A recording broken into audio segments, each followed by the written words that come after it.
homossexual, ele pode ser um pastor? Eu não sei te responder. Por quê? Porque eu não sei do que você está falando. Se você perguntar, pastor, olha bem a pergunta. Um homossexual, ele pode ser um pastor?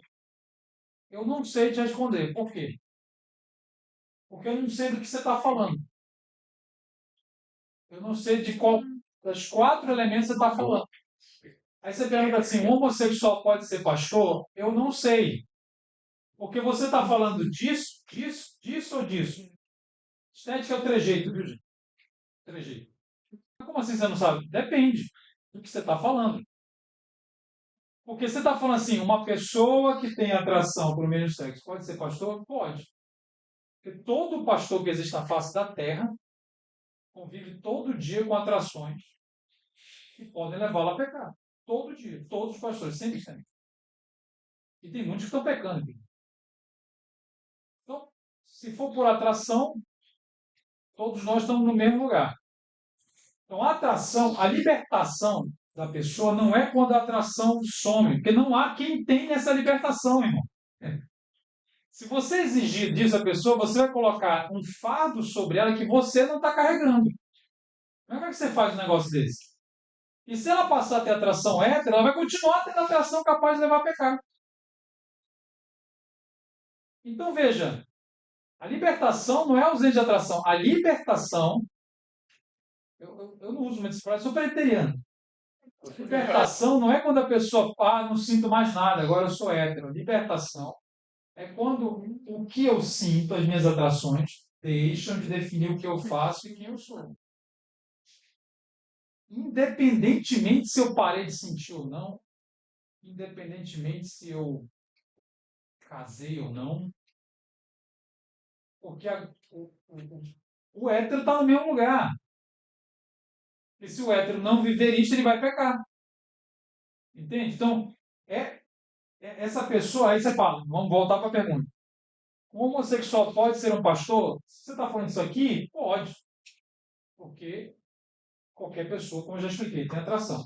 Aí você está falando disso aqui, aí ele está em pecado.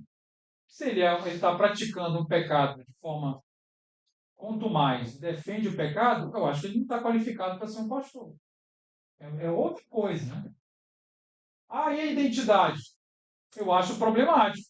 Se a pessoa diz assim, não, porque eu sou, eu sou, as expressões geralmente são, eu sou gay cristão, né? Então ele coloca o gay na frente, como identidade, e coloca o cristão como adjetivo. Eu acho isso problemático. A igreja nos Estados Unidos que trabalha nessa linguagem. Eu não vou entrar nisso, porque esse é um universo, mas há essa linguagem, principalmente fora do país. No Brasil é menos, embora já tenha. É a ideia de que você é isso mesmo, você tem, eles usam a bandeira, inclusive, a bandeira do arco-íris, né? É, e para mim é um problema. É um problema. É um problema teológico. Embora essas pessoas geralmente não pratiquem, ou afirmem não praticar. Mas assumem a identidade. Vocês entenderam? Sim, sim. E olha que interessante. Há quem pratique e não se veja como homossexual. Mas como assim, pastor? Tem muitos casos assim. Muitos casos.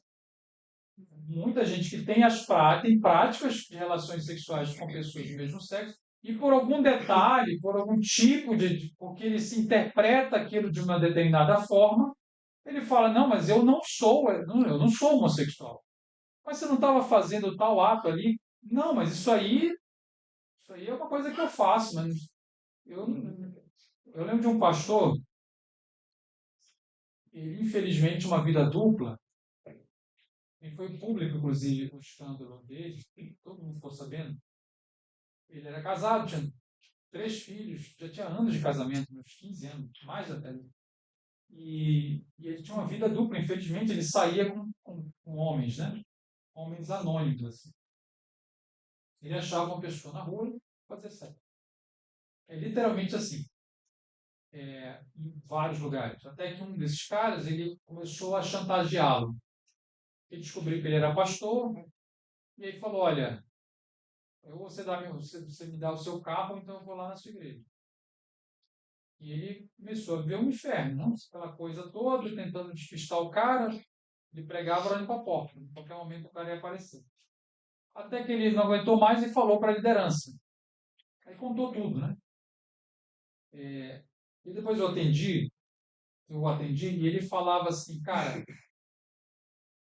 eu nunca quis a identidade de homossexual, e porque ele tinha atração pela esposa também, então seria um bissexual.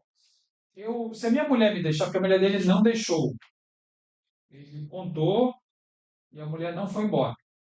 Ele falou: se a minha mulher me deixasse, depois de tudo que eu fiz, ele foi tirado da igreja, ele não seguiu como pastor, mas continuou com o casamento. Se a minha mulher me deixasse, eu não ia encontrar um cara e viver um casamento homossexual feliz, lua de mel em Paris. Eu nunca desejei isso, eu não me vejo dessa forma, eu não quero isso para mim. Porque isso não faz nenhum sentido para mim. Aquilo, o que me tenta é a relação em si, é o ato. Não é a assunção de uma descoberta como homossexual.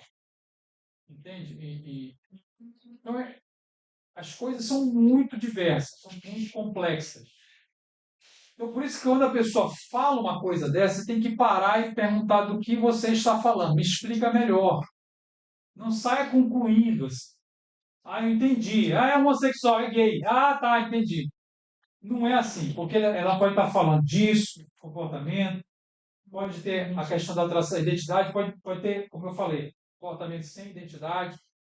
E aí vem a estética, que ainda embaralha mais ainda, né? Que é o tal do trejeito. Então, muitas pessoas, eles olham o indivíduo, ele tem um trejeito, ele fala assim, ah, tá vendo? Né? Um gay. Né?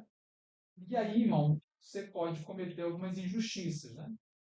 Porque também não é uma matemática fechada. Então, você tem pessoas que não têm trejeito, praticam, entendem, e assim vai. É mais um elemento, né? E aí, vocês querem falar de trejeito um pouquinho? Né? Então, vamos lá. Vamos tentar classificar, vamos tentar dar uma definição, embora limitada, mas vamos tentar dar uma definição do que a gente está chamando de trejeito. Né? O trejeito é um conjunto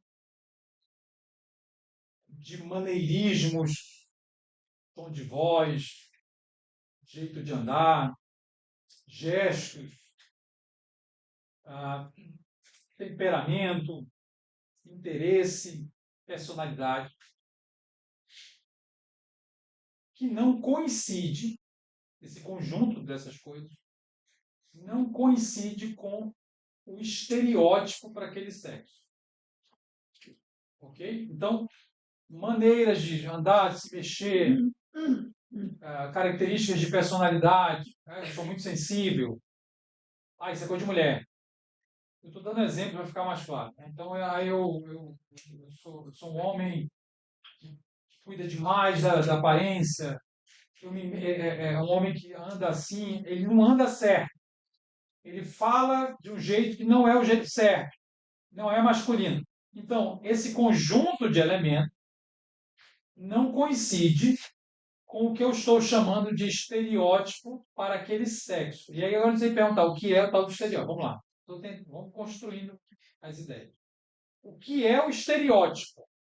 O estereótipo é o padrão cultural que representa a maioria, né? A maioria daquele sexo na cultura. A maioria dos homens são assim. A maioria das mulheres são assim.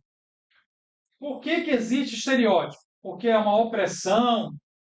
Na verdade, o estereótipo é uma maneira desorganizada, uma maneira precária, ruim, de tentar traduzir culturalmente um fato. Qual fato? De que existe duas coisas diferentes, homem e mulher. Então vamos lá, existem duas coisas distintas na realidade. É o que a gente crê. O cristão crê que existe uma coisa que é o macho e uma coisa que é a fêmea. O mundo contemporâneo não crê mais nisso. Mas o estereótipo é um indicativo de que existe uma coisa que é homem e mulher. Aí a cultura tenta traduzir, né, o que é ser homem e o que é ser mulher. Só que ela não consegue traduzir de maneira absoluta. Ela é insuficiente e ela é mutável. Então, o estereótipo ele não é um dogma. O estereótipo ele muda. O estereótipo ele não veio da Bíblia. É Deus que definiu. É um negócio volúvel, que muda com o tempo, muda de país para país. Então, andar de mão dada na Índia tem nada a ver com viadagem. Dois homens, né? Não tem nada a ver. Aqui já é estranho. Então, esse trejeito lá é uma coisa, aqui é outra coisa. Então, o estereótipo não é uma lei universal das escrituras. São características estereotipadas culturais. Ah, então vamos abolir os estereótipos para acolher todo mundo. Não tem como. Porque sempre vai ter um padrão. Inclusive, biologicamente, vão haver diferenças marcantes, essenciais. Sempre vai ter um padrão. Sempre vai ter uma coisa que é mais masculina e uma coisa que é mais feminina. Seja, mesmo que haja distinções, sempre vai ter o azul e rosa. Mesmo que não seja azul e rosa.